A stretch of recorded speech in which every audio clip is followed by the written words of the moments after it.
Well, let's think about spring and gardening and fresh veggies. We're joined today by co-director of Activate Allen County, Kayla Monfort, and we're going to talk about community gardens. So thanks for joining us, Kayla. Thanks for having me. Okay, so yeah, spring will be here before you know it, right? And so you want people to think about, get active in gardening because I guess there's benefits to it. Tell us more about that. Yes, I mean, even though we're here in January, it is about that time for us to think about our community gardens here in Lima. So we're going to think warm, think spring, and it is the time right now to get signed up for that. So if you are interested in community gardening, there is a ton of reasons why you should be thinking about community gardening. Of course, first being just the price of groceries currently is getting pretty high. So it's great if you can grow your own produce, and you also can pick and choose what you want to grow. So a great benefit of community gardening and having your own garden, whether it be in your backyard or at a community plot, you can choose things that you and your family like to eat. You can also get your kids involved if you have kiddos. And really gardening is great for any age. You can get out there, you can enjoy some community, get some exercise, meet some new folks, especially if you choose to use one of our community gardens. We have a large variety of residents that join us out there. So it's a great way to get out of your house, turn some dirt, learn a new skill. Even if you're a beginner, we have great resources for you. So we really do think community gardening is a great way to not only make our city, make our town look really beautiful, but also, again, promote access to healthy foods, community-ness, and getting out there and just really enjoying nature. I'm glad you mentioned that, even if you've never done it before, if you don't have a green thumb, there's a lot of people that want to help you along the way at these gardens, right? So try it anyway.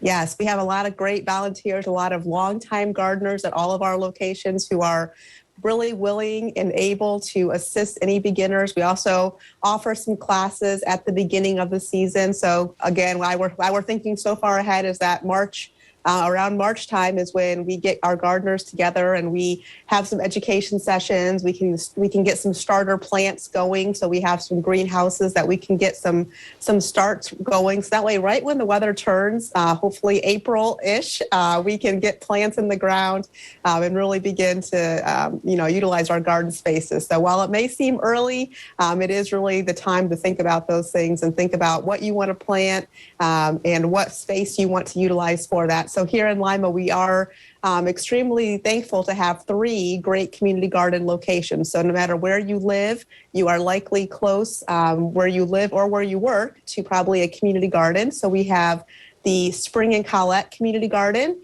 which is right across from Mercy Health, and that's run by LACNIP. Activate Allen County also runs the South Jackson Community Garden. So that is on South Jackson Street, obviously right next to the Riverwalk. They're in a great location. And then we also have behind Liberty School, we have another community garden that Friends of Lima runs. So there's 3 options, a lot of plots available. There's raised beds and also ground level beds. So you can kind of choose what if you'd rather not be sitting in the ground or sitting on the ground to garden, or if you have not able to get that low to the ground, we do have raised beds available at the Activate Allen County Garden at South Jackson. So that's something to consider, but we do need you to apply. We do need you to let us know that you are interested.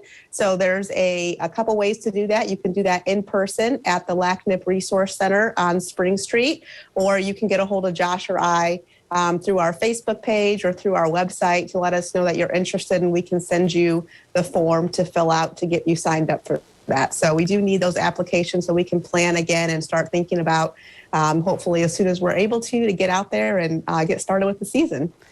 How big are the plots usually, or does that just depend on how many people want to get active and involved? So it depends on the location, but normally they're a 4-foot by 6-foot plot. So you can choose to have 1 or 2 of those, but again, 1 is really all you need. You can grow so much produce in that 4 by 6-foot plot.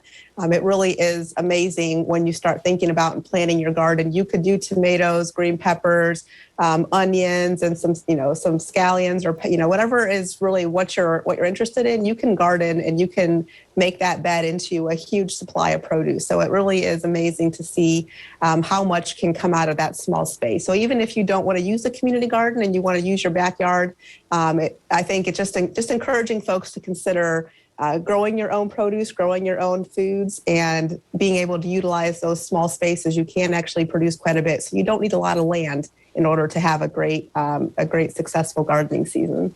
All right, I'm excited about gardening season. You got me excited about spring. Kayla, thanks for Yes. joining us. Thank you. All right, don't go away. Noon Edition continues in a moment.